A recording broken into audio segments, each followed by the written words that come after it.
चलो देखेंगे हिंदी की अगली एक्सरसाइज है शब्द भेद हम पढ़ेंगे। ठीक, क्या पढ़ना, कौन सी एक्सरसाइज?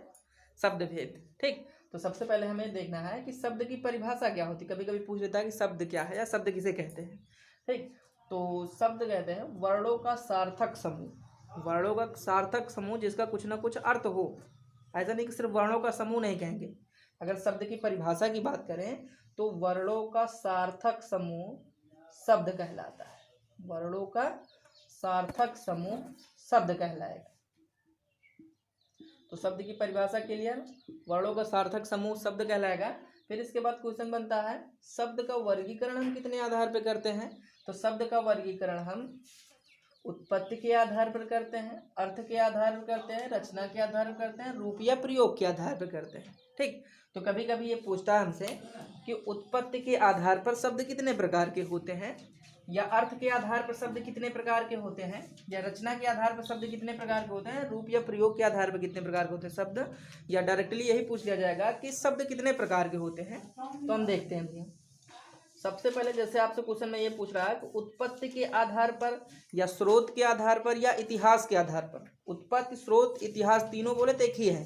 इधर देखेंगे जैसे हम जगह उत्पत्ति के आधार पर शब्द कितने प्रकार के होते हैं या स्रोत या इतिहास के आधार पर शब्द कितने प्रकार के होते हैं, तो हमें यह ध्यान रखना है उत्पत्ति के आधार पर या स्रोत के आधार पर या इतिहास के आधार पर शब्द 5 प्रकार के होते हैं। ठीक, फिर सेकेंड क्वेश्चन जैसे हमसे कह रहा अर्थ के आधार पर शब्द कितने प्रकार के होते हैं, तो हमें याद रखना है कि अर्थ के आधार पे शब्द 4 प्रकार के। तो कौन कौन से होते हैं अभी आपको बताया जाएगा। उत्पत्ति या स्रोत के आधार पर 5 प्रकार के, अर्थ के आधार पर 4 प्रकार के होते हैं। अगर ये कह रहा है क्वेश्चन में रचना के आधार पर शब्द कितने प्रकार के होते हैं, तो रचना के आधार पर शब्द 3 प्रकार के होते हैं।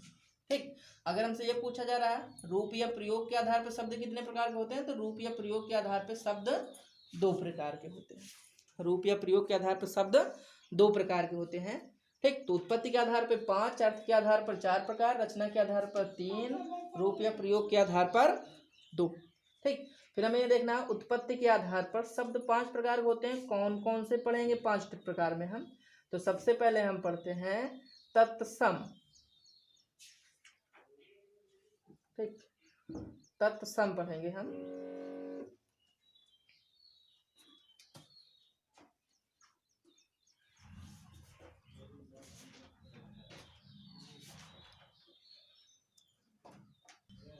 सेकेंड पढ़ेंगे हम तद्भव।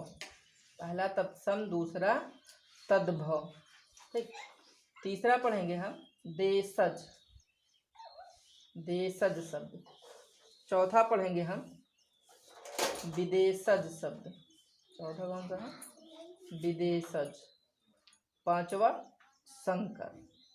ठीक, इसके बारे में डिटेल अध्ययन अभी हम कर रहे हैं। उत्पत्ति के आधार पर शब्द 5 प्रकार के होते हैं, तत्सम, तद्भव, देशज, विदेशज और संकर। ठीक, ये उत्पत्ति के आधार पर आ जाएगा। इसके बाद अर्थ के आधार पर शब्द 4 प्रकार के होते हैं। तो 4 कौन कौन से होते हैं, चलो देखेंगे। अर्थ के आधार पर 4 प्रकार के होते हैं। सबसे पहले हम पढ़ेंगे एकार्थी शब्द। ठीक, एकार्थी। फिर पढ़ते हैं सेकेंड अनेकार्थी। फिर पढ़ेंगे हम समानार्थी, जिसको पर्यायवाची भी बोला जाता है, समानार्थी शब्द। पांचवा पढ़ेंगे, चौथा पढ़ेंगे हम विलोम शब्द या विलोमार्थी। अर्थ के आधार पर शब्द 4 होंगे, एकार्थी, अनेकार्थी, समानार्थी और विलोम शब्द। ठीक, फिर तीसरा थर्ड है हमारा रचना के आधार पर। रचना के आधार पर शब्द 3 प्रकार के होते हैं। कौन कौन होंगे हम ये देख लेते हैं, ये इंपॉर्टेंट भी है, इससे क्वेश्चन आता भी है। रूढ़ शब्द सबसे पहले कौन सा पढ़ेंगे हम, ठीक, सबसे पहले रूढ़ शब्द। फिर सेकेंड पढ़ेंगे हम यौगिक। थर्ड पढ़ेंगे रूढ़, यौगिक और योग रूढ़। रूढ़, यौगिक और योग रूढ़। ठीक, अब आता है रूप या प्रयोग के आधार पर शब्द 2 प्रकार के होते हैं। तो रूप या प्रयोग के आधार पर शब्द कौन कौन से 2 होते हैं ये हमें देखना है। रूप या प्रयोग के आधार पर शब्द 2 प्रकार के होते हैं। पहला हम पढ़ेंगे विकारी शब्द दूसरा पढ़ते हैं हम अविकारी शब्द, विकारी और अविकारी शब्द। ठीक, एक बार फिर समझ लेंगे जहाँ तक आपको अभी पढ़ाया गया। सबसे पहले शब्द, शब्द है क्या? वर्णों का सार्थक समूह, वर्णों का सार्थक समूह शब्द कहलाता है। फिर हम पढ़ेंगे शब्द का वर्गीकरण। ठीक, बात नहीं करना भैया, देखो शब्द का वर्गीकरण। सबसे पहले उत्पत्ति के आधार पर, उत्पत्ति के आधार पर शब्द 5 प्रकार के होते हैं। एक तो यही याद रख लेना पहला क्वेश्चन कि उत्पत्ति के आधार पर या स्रोत के आधार पर या इतिहास के आधार पर शब्द कितने प्रकार के होते हैं? तो 5 प्रकार के होते हैं। कौन कौन से होते हैं? तत्सम, तद्भव, देशज, विदेशज और संकर। चलो देखेंगे। रूप या प्रयोग के आधार पर, रूप या प्रयोग के आधार पर शब्द 2 होंगे, विकारी और अविकारी। अगर इनकी परिभाषा की बात करें, जैसे हमें पता है विकार मतलब होता है परिवर्तन, विकार मतलब परिवर्तन। तो ऐसे शब्द जो लिंग, वचन एवं कारक के आधार पर, ऐसे शब्द जो लिंग, वचन एवं कारक के आधार पर परिवर्तित हो जाते हैं, ऐसे शब्द जो लिंग, वचन एवं कारक के आधार पर परिवर्तित हो जाते हैं वे विकारी कहलाते हैं। जैसे लड़का है, शब्द लड़का, अगर हमसे पूछा लड़का, क्वेश्चन कैसे आता है कि 4 ऑप्शन दिया रहेगा, पूछेगा इनमें से कौन सा विकारी है, कौन सा अविकारी। तो सबसे अच्छा तरीका यही है कि जो भी शब्द दिया रहे या तो उसका हम लिंग चेंज करके चेक कर लेंगे। लिंग चेंज करने वाला अगर वो मेल में है तो उसे हम फीमेल में देखेंगे, यही शब्द यूज होता है। दूसरा, अगर वो एक वचन में है तो बहुवचन में देख लेंगे, यही यूज होता है कि दूसरा। जैसे लड़का दिया गया था, हम देखेंगे ये फीमेल में, इसे लड़के की जगह पर हम क्या यूज करते हैं? फीमेल में अगर हम इसका जेंडर चेंज करेंगे तो लड़का की जगह पर क्या हो जाएगा? लड़की। ठीक, ये बदल जा रहा है। अगर हम इसका नंबर चेंज करेंगे या वचन चेंज करेंगे, एक वचन से बहुवचन बनाएंगे, लड़का क्या बन जाएगा? लड़के। सीधा सीधा ये लिंग के आधार पर भी परिवर्तित हो जा रहा है, वचन के आधार पर भी परिवर्तित हो जा रहा है। तो ऐसा शब्द जो लिंग और वचन एवं कारक के आधार पर परिभाषा की बात करें तो वे शब्द जो लिंग, वचन एवं कारक के आधार पर परिवर्तित हो जाते हैं विकारी शब्द कहलाते हैं। और वे, ठीक, जैसे लड़का है एग्जाम्पल, लड़का का अगर हम लिंग बदलेंगे तो लड़की बदलेंगे, और अगर वचन बदलेंगे तो लड़के हो जाएगा। ठीक, आगे देखेंगे अविकारी शब्द की अगर हम बात करें तो इसी का जस्ट उल्टा परिभाषा है। ठीक, तो अविकारी शब्द मतलब कि वे शब्द जो लिंग, वचन एवं कारक के आधार पर, लिंग, वचन एवं कारक के आधार पर परिवर्तित नहीं होते हैं, आधार पर परिवर्तित ना हो। वे शब्द जो लिंग, वचन और कारक के आधार पर परिवर्तित ना हो, मतलब जिन पर लिंग, वचन एवं कारक का कोई प्रभाव ना पड़े, वे अविकारी शब्द कहलाते हैं। चाहे वो एक वचन हो तब भी वैसे ही यूज होंगे, बहुवचन है तब भी वैसे ही यूज होगा। मेल के लिए भी हम वही शब्द यूज करेंगे, फीमेल के लिए भी वही यूज करेंगे। ठीक, तो वे अविकारी शब्द कहलाएंगे। और एक क्वेश्चन और ध्यान रखना है, अव्यय शब्द, अव्यय, अव्यय अविकारी होते हैं, अव्यय अविकारी होते हैं। ठीक, जैसे अगर हम आज बोल रहे हैं, आज अविकारी शब्द है, चाहे इसे मेल में यूज करें चाहे फीमेल में, चाहे एक वचन चाहे बहुवचन के लिए, यदि, ठीक, ये अविकारी शब्द है। तो विकारी और अविकारी से बस सिंपल से है, तो परिभाषा पूछ लेते हैं, परिभाषा ही पूछा ही जाता है कि विकारी शब्द किसे कहते हैं? वे शब्द जो लिंग और वचन एवं कारक के आधार पर परिवर्तित हो जाते हैं विकारी शब्द कहलाते हैं। ठीक, और अविकारी वे शब्द जो लिंग, वचन एवं कारक के आधार पर परिवर्तित नहीं होते हैं, अविकारी कहलाते हैं। और सभी अव्यय अविकारी होते हैं, अव्यय शब्द अविकारी होते हैं। देखते हैं आगे हम सेकेंड टाइप। थोड़ा आगे देखेंगे हम रचना या बनावट के आधार पर। रचना या बनावट के आधार पर शब्द 3 प्रकार के होते हैं। सबसे पहले रूढ़। ठीक, रूढ़ शब्द हम पढ़ेंगे। तो अगर हम रूढ़ शब्द की परिभाषा की बात करें, ठीक, पेपर में ही रहेगा, 4 ऑप्शन दिया रहेगा, उसमें पहचानेंगे कि ये इसमें से रूढ़ कौन है, इनमें से यौगिक कौन है, इनमें से योग रूढ़ कौन सा है। तो रूढ़ का कॉन्सेप्ट है वे शब्द जिनका हम सार्थक खंड नहीं कर सकते, सीधा सीधा, क्योंकि इतने शब्द हैं, सारे शब्द हम रटेंगे नहीं, खाली कॉन्सेप्ट ध्यान रखना है। वे शब्द जिनका हम सार्थक खंड नहीं कर सकते रूढ़ शब्द कहलाते हैं। वे शब्द जिनका हम सार्थक खंड नहीं कर सकते हैं रूढ़ शब्द कहलाते हैं। जैसे कोई भी ऑप्शन दिया गया, जैसे कृष्ण दिया गया, शब्द कृष्ण हमसे पूछ रहा है ये कृष्ण ये रूढ़ है कि यौगिक है, योग रूढ़ है। तो अगर हम कृष्ण को तोड़ेंगे ऐसे टूटेगा, तो इनका अलग अलग कोई अर्थ नहीं होगा। अगर हम चावल की बात करें ठीक, चावल को अगर हम तोड़ेंगे तो चा प्लस वल, इसका भी कोई सार्थक खंड नहीं बनेगा, ना तो चा का अर्थ है ना ही वल का अर्थ है। ठीक, एक आध दो एग्जाम्पल और, जैसे घोड़ा लिखा है। ठीक, घोड़ा को अगर हम तोड़ेंगे तो घो प्लस ड़ा, ठीक, इसका भी सार्थक खंड नहीं किया जा सकता। जैसे एक पशु दिया गया है तो पशु को अगर हम तोड़ेंगे पा प्लस सु, तो कोई भी सार्थक खंड नहीं किया जा सकता है। तो ऐसे शब्द जिनका हम सार्थक खंड नहीं कर सकते हैं रूढ़ कहलाते हैं। और रूढ़ शब्द पहचानना है तो जो ऑप्शन दिया है देख लीजिए किसका हम सार्थक खंड नहीं कर पाएंगे, या तोड़ने पर अलग अलग जिसका अर्थ नहीं बनेगा वही हमारा रूढ़ शब्द कहलाएगा। इसके बाद आता है यौगिक। ठीक, यौगिक किसे कहते हैं? इस तो देखो इसका सार्थक खंड नहीं कर सकते हैं। यौगिक होगा वे शब्द जिसका हम सार्थक खंड कर सकते हैं, वे शब्द जिसका हम सार्थक खंड कर सकते हैं, ठीक ना, वे यौगिक कहलाएंगे। वे शब्द जिनका हम सार्थक खंड कर सकते हैं यौगिक कहलाएंगे। और एक विशेष बात ध्यान रखेंगे कि जो खंडों का अर्थ होगा इस शब्द से मिलता जो इस शब्द का ही अर्थ होगा, कोई तीसरा अर्थ नहीं आना चाहिए। तो यौगिक की परिभाषा क्या होगी? वे शब्द जिनका हम सार्थक खंड कर सकते हैं यौगिक कहलाएंगे। ठीक, जैसे एग्जाम्पल समझ लीजिए, जैसे लिखा है पुस्तकालय। पुस्तकालय हमसे पूछा जाए शब्द पुस्तकालय किस प्रकार का शब्द है, तो पुस्तकालय को अगर हम तोड़ेंगे तो पुस्तक धन आलय, पुस्तक धन आलय। तो इसका सार्थक खंड, क्योंकि पुस्तक का भी अर्थ है, आलय का मतलब भी अर्थ होता है, आलय का भी, पुस्तक मतलब किताब कॉपी में जानते हैं, आलय मतलब रखने का स्थान। ठीक, तो आगे देख लेंगे रसोई घर, जैसे लिखा है रसोई घर, तो इसको तोड़ेंगे रसोई प्लस घर में, रसोई प्लस घर में। ठीक, इसका भी सार्थक खंड किया जा सकता है। तो ऐसा शब्द जिनका हम सार्थक खंड कर लेते हैं और इनका अर्थ इसी शब्द से ही मिलता जुलता रहता है, कोई तीसरा अर्थ ना हो, ठीक, यौगिक कहलाएंगे। थर्ड हम पढ़ेंगे योग रूढ़। योग रूढ़ की परिभाषा क्या है? वे शब्द जिनका हम सार्थक खंड तो कर लेते हैं, वे शब्द जिनका हम सार्थक खंड तो कर सकते हैं लेकिन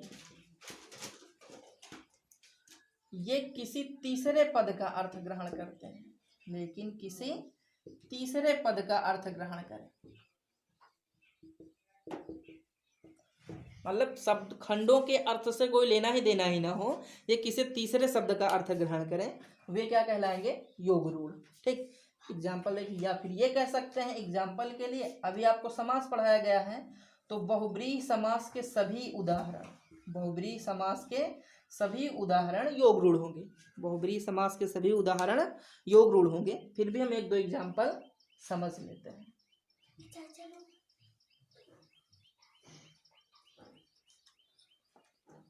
देखो, जैसे हमारे पास लिखा है जलज। ठीक, अगर हम जलज की बात करें तो अगर इसे हम तोड़ेंगे तो जल प्लस जा, जल प्लस जा, जल मतलब होता है पानी, जा मतलब होता है उत्पन्न, मतलब पानी में उत्पन्न। लेकिन अगर जलज कोई कहता है तो जलज का सीधा सीधा अर्थ क्या होता है? कमल। ना ही प्रथम खंड के अर्थ से मतलब है ना ही द्वितीय खंड के अर्थ से मतलब है। सार्थक खंड तो हो सकता है इसका, लेकिन खंडों के अर्थ से कोई लेना देना नहीं होता है, अर्थ इसका कोई तीसरा आता है। ठीक, आगे देखेंगे एक आध एग्जाम्पल और समझ लेंगे। जैसे लिखा है वीणा पाणी, वीणा पाणी। ठीक, इसको अगर हम तोड़ेंगे तो वीणा प्लस पाणी, वीणा मतलब तो आप जानते हैं वाद्य यंत्र है, पाणी मतलब हाथ में, मतलब वीणा जिसके हाथ में है, तो इसका मतलब वीणा पाणी का सार्थक खंड तो हो रहा है, क्योंकि ये भी सार्थक है ये भी सार्थक है। लेकिन वीणा पाणी से अर्थ क्या समझते हैं हम? सरस्वती, अर्थ कोई तीसरा आता है। ठीक, या सीधा सीधा कर सकते हैं बहुब्रीहि समास के सभी उदाहरण योग रूढ़ होंगे। ठीक, तो रचना के आधार पर शब्द तीन प्रकार के होंगे, रूढ़, यौगिक और योग रूढ़। रूढ़ मतलब वे शब्द जिनका हम सार्थक खंड नहीं कर सकते हैं रूढ़ कहलाएंगे, और यौगिक वे शब्द जिनका हम सार्थक खंड कर सकते हैं यौगिक कहलाएंगे।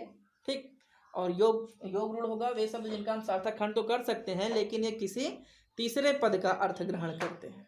ठीक, चले आगे फिर अर्थ के आधार पर। चले इधर देखेंगे अर्थ के आधार पर। अर्थ के आधार पर शब्द चार प्रकार के होते हैं, अर्थ के आधार पर शब्द चार प्रकार के होंगे। ठीक, सबसे पहले हम एकार्थी शब्द पढ़ेंगे। अगर इसकी परिभाषा की बात करें तो वे शब्द जिसका मात्र एक ही अर्थ हो, वे शब्द जिसका मात्र एक ही अर्थ हो, दूसरा कोई अर्थ ना हो, एक अर्थी शब्द कहलाते हैं। जैसे गंगा, यमुना, लखनऊ। गंगा मतलब गंगा नदी, बस, दूसरा कोई अर्थ नहीं होगा। अगर लखनऊ की बात करें, लखनऊ तो लखनऊ, या फिर सीधा सीधा ये कह सकते हैं व्यक्तिवाचक। जब हम संज्ञा पढ़ेंगे तो वहां पे हम पढ़ेंगे व्यक्तिवाचक संज्ञा। तो व्यक्तिवाचक संज्ञा के जितने भी उदाहरण होंगे वे किसमें रहेंगे? एकार्थी शब्द। ठीक, मतलब जो सिर्फ एक के लिए ही यूज हो, दूसरा उसका कोई अर्थ ना हो, एकार्थी शब्द। एकार्थी शब्द क्या है? जिसका मात्र एक ही अर्थ हो, एकार्थी शब्द कहलाते हैं। एग्जाम्पल समझना है तो सीधा सीधा व्यक्तिवाचक संज्ञा, व्यक्तिवाचक संज्ञा ही एकार्थी शब्द है। ठीक, या जैसे कह सकते हैं जो ऑप्शन दिया, खाली अब देख लो किस ऑप्शन का सिर्फ एक ही अर्थ होगा, कोई दूसरा अर्थ नहीं होगा। अनेकार्थी शब्द सेकंड पढ़ेंगे हम। अनेकार्थी से नाम से ही क्लियर, जिसका एक से अधिक अर्थ है। ऐसा शब्द जिसका एक से अधिक अर्थ हो अनेकार्थी शब्द कहलाते हैं। ठीक, जिसका अनेक मतलब एक से अधिक, हमें कम से कम दो अर्थ ढूंढना है। आता भी है, जैसे क्वेश्चन में आता है कि इनमें से कौन से अनेकार्थी शब्द हैं, तो चार ऑप्शन दिए रहेंगे, हमें खाली देखना है किस ऑप्शन का एक से अधिक दूसरा कोई भी अर्थ होता है। अनेकार्थी शब्द जिसका परिभाषा ये है, जिसका एक से अधिक अर्थ हो अनेकार्थी शब्द कहलाता है। जैसे अगर हम हार की बात करें, ठीक, तो हार मतलब होता है, एक तो गले का भी हार होता है, गले का हार। हार मतलब दूसरा अर्थ होता है पराजय भी होता है। तो सिर्फ आप दो ढूंढ लीजिए बस, एक से अधिक अर्थ हो गया या अनेकार्थी शब्द है। जैसे कनक की बात करें, एक कनक मतलब सोना होता है, दूसरा कनक मतलब धतूरा होता है। ठीक, तो एक दो अर्थ अगर मिल गए हमें तो तीसरा अर्थ ढूंढने की आवश्यकता नहीं। कर मतलब हाथ भी होता है, कर मतलब टैक्स भी होता है। ठीक, तो जिस ऑप्शन के या जिस शब्द के एक से अधिक अर्थ हों वे क्या कहलाएंगे? अनेकार्थी शब्द। अब समानार्थी शब्द या पर्यायवाची, समानार्थी शब्द को ही क्या बोलते हैं हम? पर्यायवाची। ठीक, तो हर कंपटीशन में पर्यायवाची तो पूछा ही जाता है।